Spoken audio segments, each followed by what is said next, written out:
Sa isang bansang patuloy na nangangarap ng pag-unlad, may mga kumpanyang tumitindig para tumulong. Sa ating unang episode, kilalanin ang isa sa pinakamalaking conglomerate sa Pilipinas na isinusulong ang kanilang mga social good programs para tulungang maiangat ang kabuhayan ng bawat komunidad at mga Pilipino. Ako si Pinky Webb at ito ang bagong season ng Business Matters, where doing good is good business.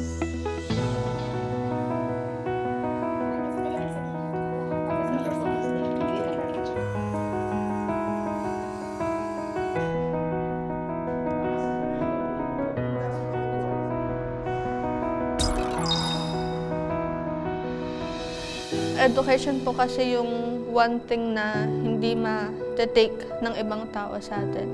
Pangako ko po sa sarili ko na magtatrabaho po ako, mag-iipon po ako para magkaroon po kami ng sarili naming bahay. Promise ko yun sa sarili ko before makagraduate ako at magkaroon ako ng stable job. Natutulungan ko po sila no matter what. Kailangan mo talagang magpursige. Walang anumang material na bagay sa mundo ang makahihigit sa kayamanang hatid ng edukasyon. Bilang the great equalizer, makapangyarihan ang edukasyon sa pagbibigay ng patas at napakaraming oportunidad para mapabuti at mapagyaman ng isang individual, hindi lamang ang kanyang sarili, kundi pati na rin ang kanyang pamilya at komunidad. Isang paniniwalang isinadibdib ni Jen. Ang pressure sa akin is kailangan ko makapagtapos and makapag-work for me to provide for them at matulungan ko sila. Bagaman matagumpay na ang karera sa larangan ng information technology ngayon si Jen bilang isang assistant vice president, tanda pa rin niya ang mga hamon na hinarap ng kanyang pamilya. Nakita ko yung struggle namin as a family. Kasi yung kita ng aking parents is sapat lang siya for our basic needs, no? Lagi kami nawalan ng kuryente. Bagay na lalong nagbigay kay Jen ng determinasyon para magsikap at pagbutihin ang kanyang pag-aaral. Ito po yung bahay namin. Dito po si Daddy. Naalala ko dati nung Ondoy, lagpas ulo po yung baha dito. Kaya nga po, talaga nagsumika po talaga ako na makapagtapos ng pag-aaral. Na kahit paano mapataas po yung bahay, para kahit paano hindi na po kami pupunta sa evacuation center. Napakaswerte ko po sa anak. Yung saya ko po na nakapagtrabaho, narating niya yung gusto niya. At ito nga, natulungan niya kami. Mahal na mahal ko po talaga yung anak ko na yan. Alam ni Jen na ang posibilidad na baka hindi siya makatuntong sa kolehiyo. Ang tanging dasal niya noon, makahanap ng scholarship. Nung mga 4th year high school kami, meron pong pumuntang alumna ng school namin na SM scholar din po siya. Nagkaroon kami ng pag-asa kasi biruin mo, pumunta na sa iyo yung opportunity. Baon lang ang sariling tapang at determinasyon, lakas loob na nag-apply para sa scholarship si Jen. Mula Malabon, pumunta po kami sa SM North EDSA. Wala pong form. Pumunta po kami all the way to SM Fairview para lang po makakuha ng application form. Yung moment na yon, kapag gustong-gusto mo or meron ka po talagang pangarap, talaga pong gagawin mo po yung lahat, no? At ang nooy suntok sa buwan niyang pangarap, biglang naging answered prayer nang matanggap ni Jen ang pinakahihintay na good news. Sobrang tuwan-tuwa po dahil syempre makakapag-college ka because of the scholarship program. Bukod po sa free tuition fee, binibigyan po kami ng monthly allowance. Isa lang si Jen sa mahigit 4,000 individual na nabigyan ng access sa edukasyon at nakapagtapos dala ng scholarship program na may matayog na misyong mapabuti ang kalidad ng buhay ng mga Pilipino gamit ang kanilang social good programs. College scholarship is actually the earliest advocacy of SM Foundation. It was the first one created by Tatang, Mr. C, because he believed that, like many of us, that education is indeed the best equalizer. For our founder, Tatang, malaking bagay ang makatapos ng pag-aaral Kasi siya mismo, hindi siya nakatapos ng pag-aaral. And then, na-realize niya na para lang makapag-provide ng opportunities to everyone na makaangat ang buhay is through education. Kaya sinuportahan niya talaga itong college scholarship program. Mga aral na nakatulong kay Jen upang makagraduate hanggang sa pagbuo ng kanyang sariling career sa ilalim din ng organisasyon na nagtiwala sa sarili niyang kakayanan. I've been working with SM for 19 years. Isa na rin yung way to thank SM din, no, for helping me para makagraduate ng college. Malayo na nga ang tagumpay na narating ni Jen mula nang siya'y maging scholar. Bagaman may sarili na rin siyang itinataguyod na pamilya, hindi kailanman nakalimutan ni Jen ang kanyang pangako para sa mga magulang at kapatid. Ako po yung nagpaaral kasi dun sa kapatid ko, no? So, yun din po yung goal ko kasi is hindi lang yung buhay ko yung maayos, pati po yung buhay ng family ko din.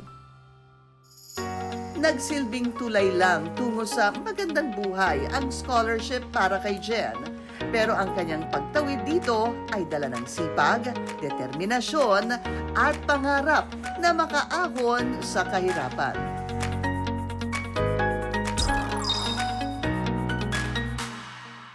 Gusto ko pa rin po na ipagpursige yung sarili ko para sa pamilya ko. Kasi wala po kaming puri.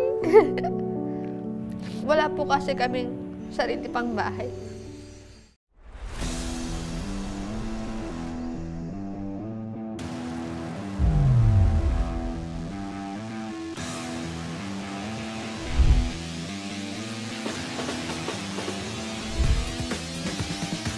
Attention all Ironers! Ready na ba kayo sa pagbabalik ng pinaka-inaabangan, pinaka-exciting, at pinakamasayang fun run experience in the Metro? Ihanda na ang inyong racing gears, ikondisyon na uli ang mga katawan, and mark your calendars this November 9 dito sa UP Diliman. Cause Iron PH Leg 2 is back with our official sponsor, Skechers Running. Stronger, better, and more thrilling than ever. At kung sobrang saya nyo sa mga hakot yung goodies last leg, baka kakailanganin nyo ng magbaon ng extra bag this time. Dahil mas marami pa kang hihandog. All thanks to our official sponsor na Skechers and other generous sponsors. Run for a faster, fitter, and better you. Ano pang hinihintay nyo? Scan the QR code at register now.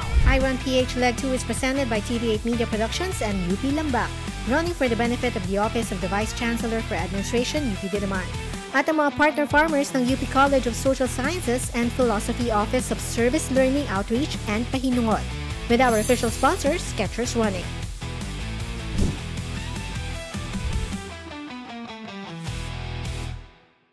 Edukasyon ang susi sa pag-angat ng buhay. Kaya't para sa maraming kabataan, ang scholarship ay hindi lang basta tulong pinansyal. Ito ay nagbibigay ng oportunidad at pagkakataong makamit ang bawat pangarap.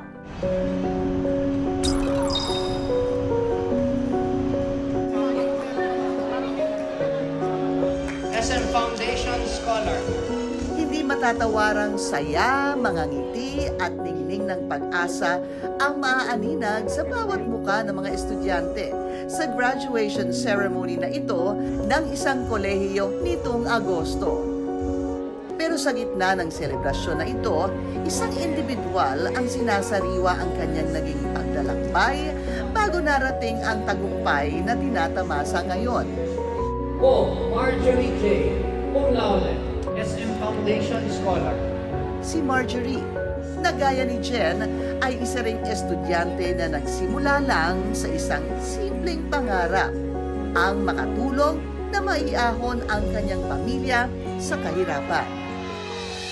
Although nakapagtapos na po ako, parang gusto ko pa rin po na ipagpursige yung sarili ko para may ma-achieve po ako. Hindi lang po sa studies, pati din po sa career ko. Para din po maka-earn ng enough money to buy a new house para sa pamilya ko. Kasi wala po kaming puri. wala po kasi kaming sarili pang bahay.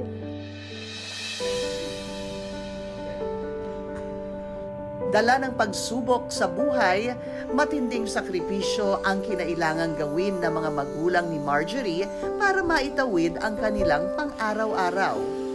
Magkasabay po kasi kaming nag-aral ng college po ng kapatid ko. Nahirapan din po yung father ko na mag-provide ng tuition, kaya lagi po siyang nag-overtime. Pati si mama po ngayon, Saturday, Sunday, lagi po silang nag-work. At para mas makaalwan pa sa mga gastusin, nakiusap ang tatay ni Marjorie sa mga biyenan na kupkupin muna ang mga anak. Mahirap para sa amin kasi po parang nawawala yung bond namin as a family. Siyempre po nalulungkot at the same time kailangan mong maintindihan kung saan sila din nanggagaling. Gusto ni Marjorie na muling magkasama-sama silang pamilya, kaya naman inisip niyang humanap ng paraan para makatulong sa mga gastusin. Sabi ko kay Papa, magtatrabaho na lang ako. Tapos sabi na hindi pwede. Gusto niya daw po focus sa pag-aaral. Walang magtatrabaho hanggat sa kaya niya.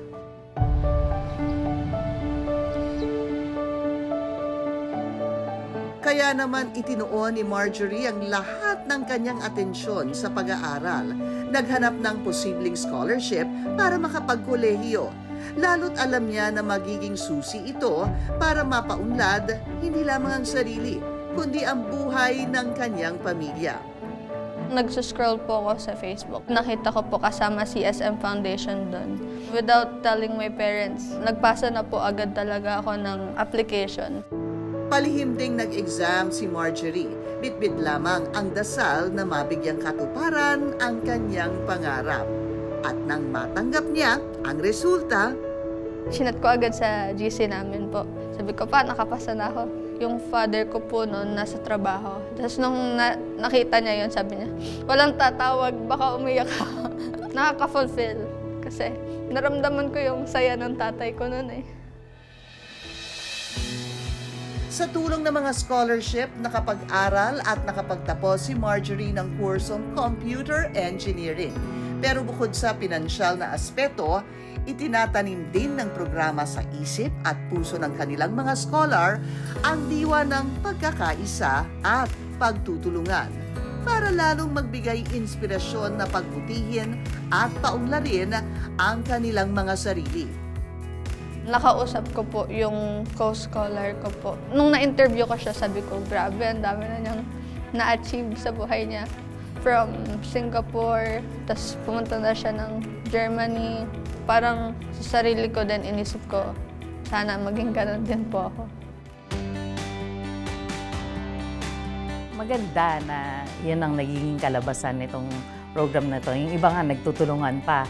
Sabihin na, oh, merong opportunities dito. Gusto mo magtrabaho dito. Nakakatuwa lang that dumadami na yung network of scholars. It's the SM spirit that helps all these scholars also provide an environment where they can grow.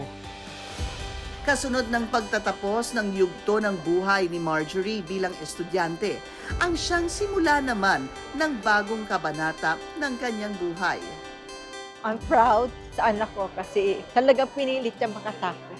Kaya malaking pasasalamat namin sa pamilya na bumubuo ng SM Foundation. Dahil sa kanila, may isang batang natupad yung pangarap. Bit-bit ang mga aral na kanyang natutuhan bilang isang scholar, handa na ngayon si Marjorie lakbayin ang panibagong landas tungo sa pinapangarap na magandang bukas para sa sarili at pamilya. Ang education po kasi yung one thing na hindi ma-take ng ibang tao sa atin. Kumbaga, yun yung magiging foundation natin to go further in life.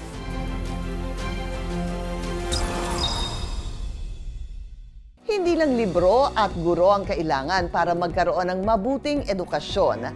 Mahalaga rin ang pagkakaroon ng ligtas, malinis at maayos na mga silid-aralan kung saan malayang makakapag-isip at matuto ang bawat bata.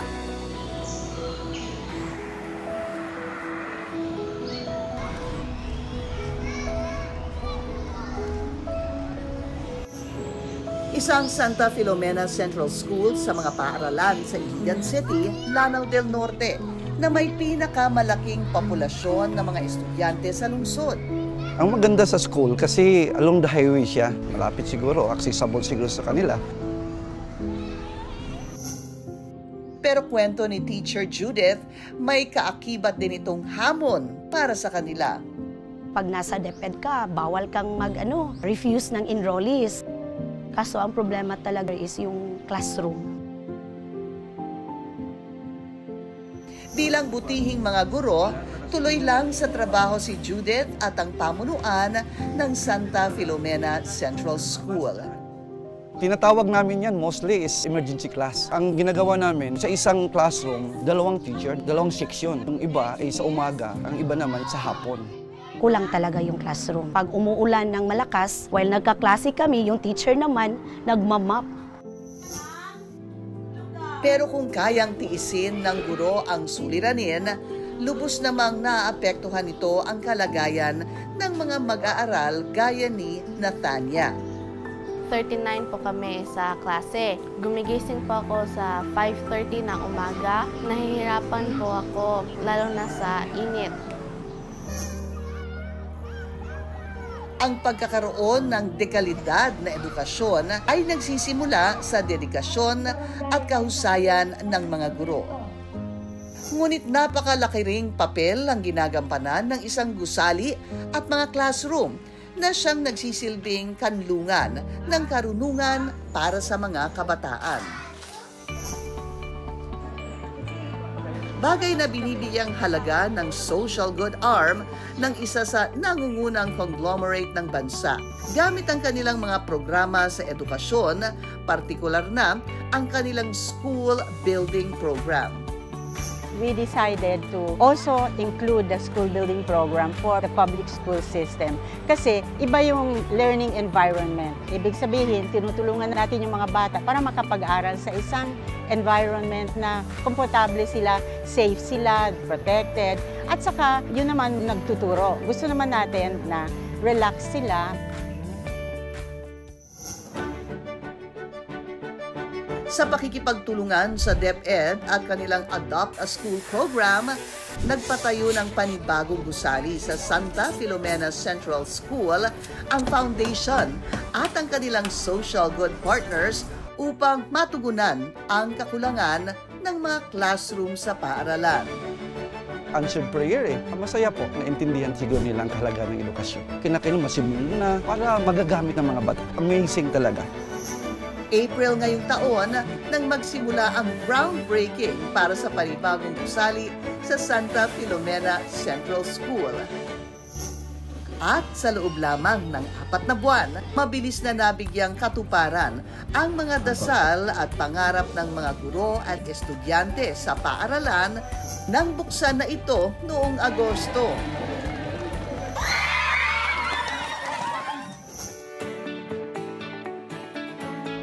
Super excited po, sir.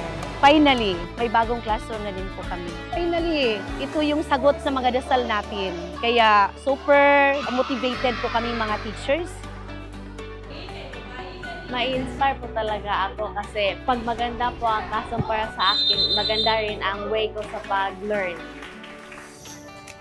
Pero hindi lamang basta bagong gusali ang ipinatayo ng corporate foundation.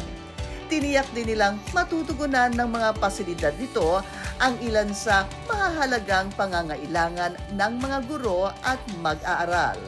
All the classroom have their own toilet. Meron silang lababo, meron silang basin so that they will wash. Yung kanilang blackboard is now the whiteboard. Dahil sa pagpapatayo ng mga paaralan, prioridad din ang safety, accessibility at inclusion.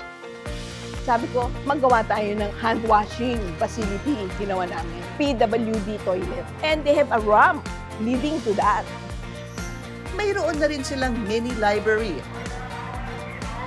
child protection room, at bagong faculty room.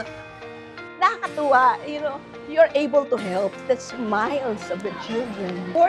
All of this is for the children.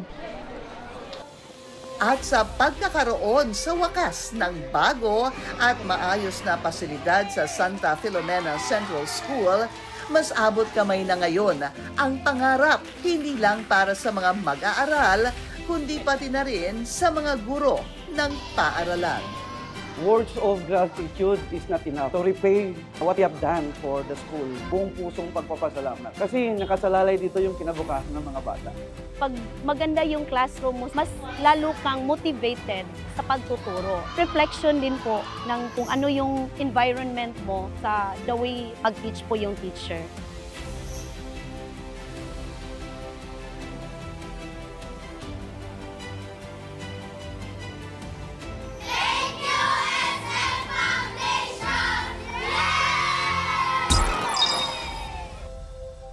Pagmamahalan, pag-uunawaan, paggalang at pakikipagkapwa.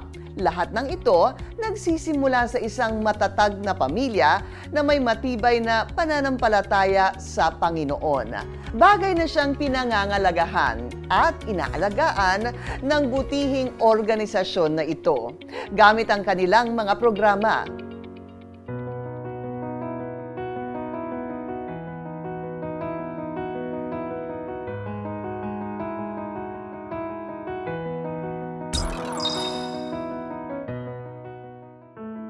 Bata pa lang, matibay na ang pananampalataya ni Julie Ann Cipriano. Kanyang isinasapuso ito hanggang sa nag-asawa na't nagkapamilya. With that faith, parang feeling mo someone carries you along that path of problems or hardships in life. Yun yung naramdaman ko when your faith is really deep. Taong 2007 nang maikasal sa isang civil wedding si Julie. During that time, I really haven't thought of having my own wedding in the church, no. Pero there's something in me that I really wanted to complete those sacraments, no.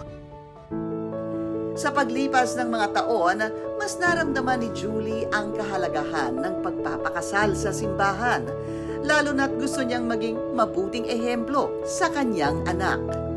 Hindi man kami perfect as parents, pero at least yung guidance through that path of faith, makita niya rin sa amin. Mahalaga ang espiritualidad at pananampalataya sa Panginoon sa pagbuo ng isang matatag na pamilya. Isang aral na nagsisilbing ilaw at gabay para sa Felicidad TC Foundation. The FTSFI is in the belief that the family is the first church where faith is established and passed on to the children. So, nandyan na kaagad sa family pa lang yung mismong church. Si Felicidad C, or Nanang, is the matriarch of the C family. To her, a family is the foundation of all happiness in the world. Isa sa mga proyekto ng Felicidad TC Foundation ang kanilang mass wedding program na kasalan sa SM. Kabilang din sa advokasya nila ang pagpapatayo at pagsasaayos ng mga simbahan. Kasalan sa SM is a mass wedding that will help couples not blessed by Catholic marriage to regularize their union na they have been already living for several years without the benefit of the sacrament. Sa programang ito, tinutugunan ng foundation ng ilan sa mahalagang requirements upang may sa katuparan ang isang dream church wedding. There's also a happy reception. Everything is provided for free. Taong 2023 nang maging bahagi ng kasalan sa SM si Julie, na para sa kanya ay isang answered prayer.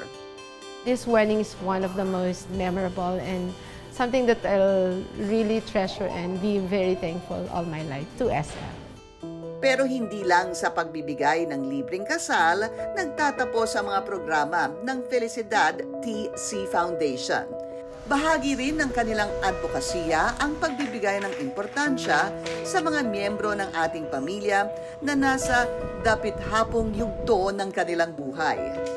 Felicidad C really focuses on health, wellness, and faith So this is one of our advocacies. It's a very caring environment. So if you want to be cared for, you want to be happy, you want to learn new things, gain friends, it's a blessing to have a place to go to.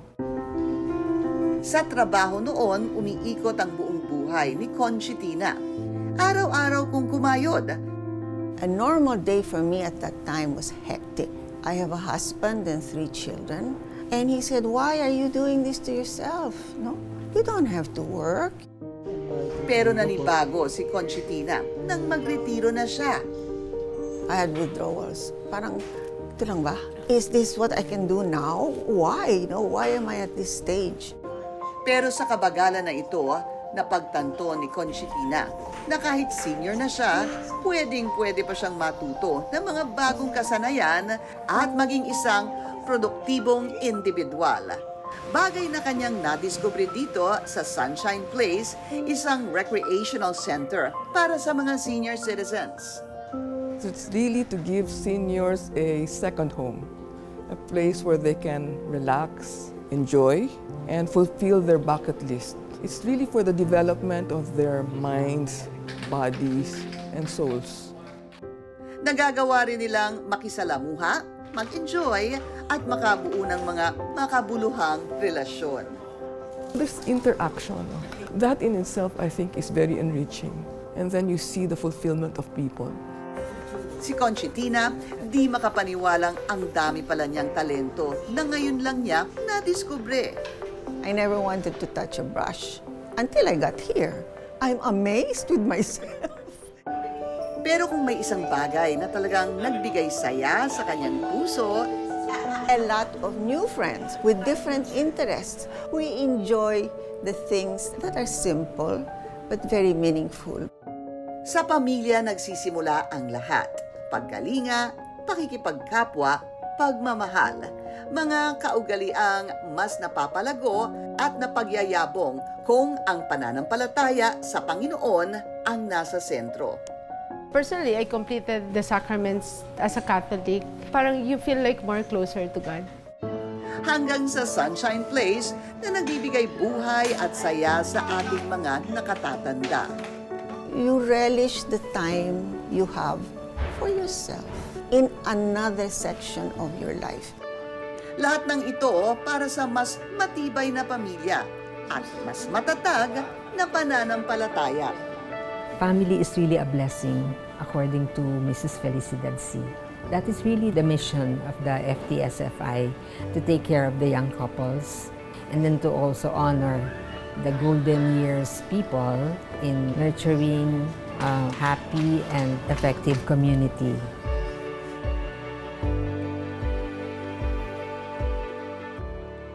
Ang kabutihan ay hindi natatapos sa isang proyekto o programa. Ito ay pagpapatuloy ng pangarap para sa mas magandang bukas. Sa bawat hakbang na pagtulong, may binubuong pag-asa at kinabukasan para sa lahat. Join us again next week para sa mga istorya ng inspirasyon na nakabuti sa nakararami, komunidad man o individual.